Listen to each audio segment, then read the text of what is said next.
মাটিৰ বেৰখনত লাগি থকা বিষ্ণুৰ ফটোখনত কৃষ্ণ কৰাৰ পিছত, বোৱাৰী, আমাৰ দুয়োৰ বাবে কিবা খাবলে আছে যদি দিয়া। খিচিৰিহে বনাইছো, ঘৰত একো নাই। আহোঁতে কিবা পৰা যদি লৈ আহিবা। হ'ব, চেষ্টা কৰিম বাৰু। দেউতাক আৰু পুতেক দুয়োৱে খাবলৈ অলপ বহে আৰু বোৱাৰীকহে তেওঁলোকৰ কাঁহীত খিচি খাবলৈ দিয়ে। বাপেকে কৃষ্ণ কৰি, নাজানো প্ৰভু, কেতিয়ানো আপুনি আমাক চকু মেলি চাব আৰু আমাৰ দুখবোৰ নাইকিয়া কৰিব। স্বৰ্গত ভগৱান বিষ্ণু আৰু লক্ষ্মী অনন্ত শয্যাত বহি পিচিকে হাঁহি মাৰিছিল। নাৰদে হাতত বীণখন লৈ বিষ্ণুৰ পিনে গমন কৰিছিল। নাৰায়ণ নাৰায়ণ।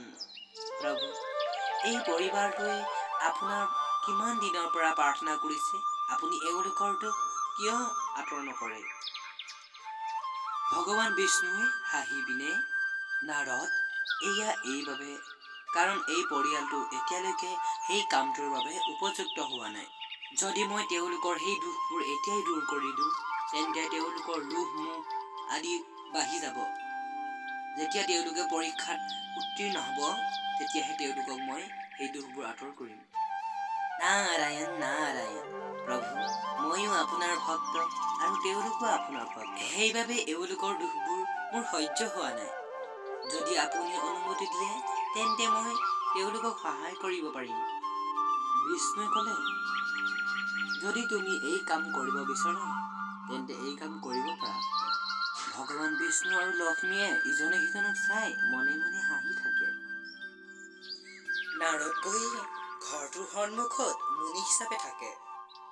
নাৰায়ণ নাৰায়ণ। ঘৰত কোনোবা আছেনে? হয় দেউতা, কি সহায় কৰিম? কিবা ভোজন আছে যদি দিয়া। আমাৰ ঘৰত একোৱেই নাই দেউতা। আপুনি আশীৰ্বাদ দিয়ক আমাৰ ঘৰখনত খাদ্যৰে ভৰি থাকিবলৈ, যাতে আমি আপোনাক সহায় কৰিব পাৰোঁ।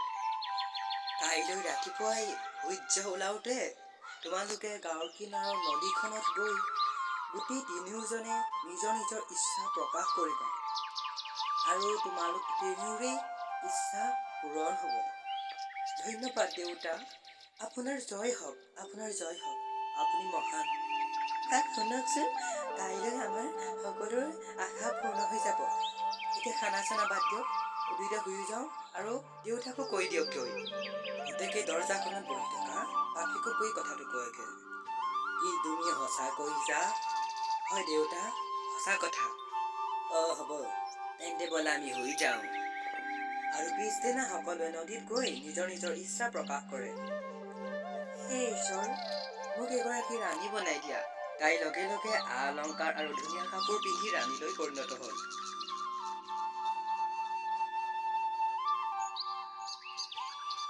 দেৱী, তুমি কোন হয়? মই তোমাক বিয়া কৰিব বিচাৰোঁ। মই স্বীকাৰ কৰিছোঁ। ল'ৰাটোৱে এইবোৰ দেখি, হে ঈশ্বৰ, এই মানুহগৰাকী এগৰাকী বুঢ়ীলৈ ৰূপান্তৰিত হওক আৰু তেওঁৰ গাত খহু হওক। এইবোৰ কি? তুমি কোন হয়? এতিয়াই নামি যোৱা মোৰ ৰথৰ পৰা। ল'ৰাটোৰ মানুহগৰাকী ৰথৰ পৰা নামি আহে। হে ঈশ্বৰ, প্ৰথমতে যেনেকুৱা আছিল আমাৰ অৱস্থা, এতিয়াও তুমি তেনেকুৱাই কৰি দিয়া। আৰু সকলো আগৰ দৰে হৈ যায়। আকাশৰ পৰা নাৰদ মুনি এইবোৰ দেখি, নাৰায়ণ নাৰায়ণ।